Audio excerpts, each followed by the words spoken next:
WhatsApp is the most used messaging app in Singapore. In fact, 84% of Singapore's population uses WhatsApp. News can spread fast on WhatsApp.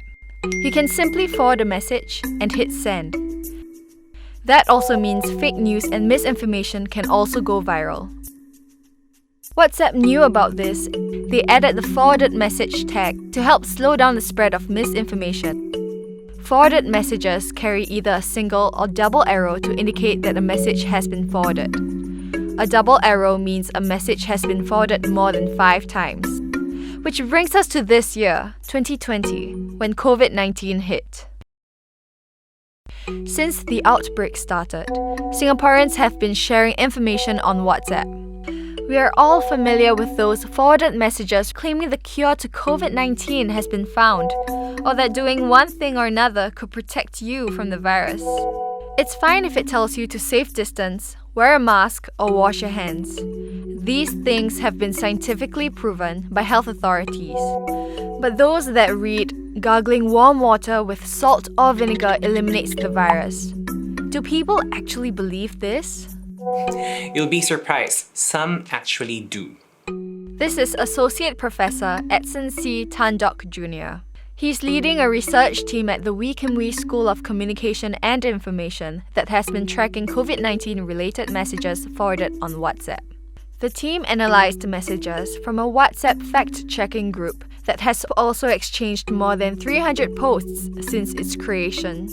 The team was interested in messages that were repeatedly shared, so they only analyzed messages with the WhatsApp forwarded tag.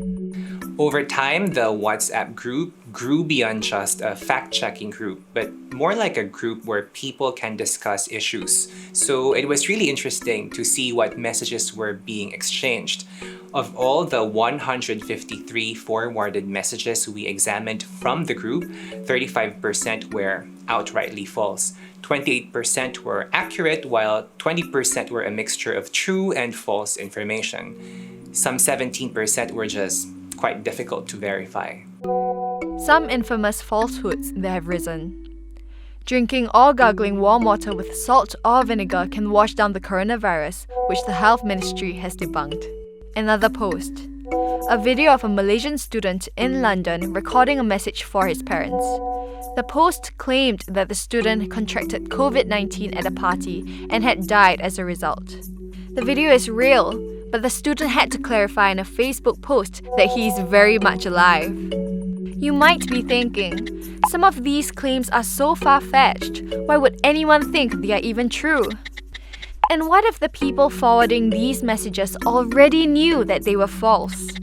Why were they forwarding these messages then?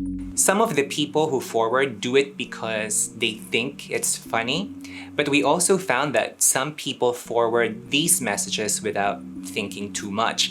They do it waiting for someone to hopefully verify it for them. Many of these pieces of misinformation can be easily verified online. However, some users are not motivated to verify, while others tend to believe what they want to be true. Some of those who share misinformation actually do so out of care. They come across this easy COVID-19 remedy, so they'll send it to their loved ones. Others do it because it's going to humor their peers.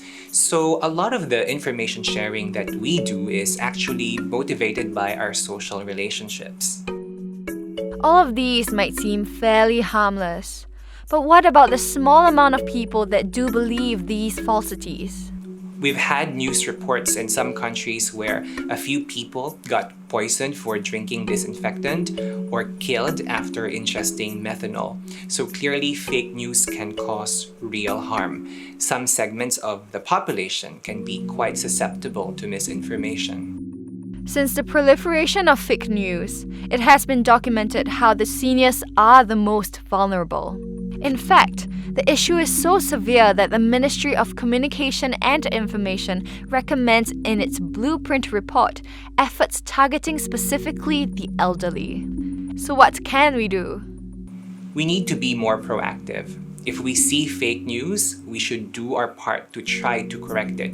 If it's from a friend or family, we can reach out and say this post is inaccurate.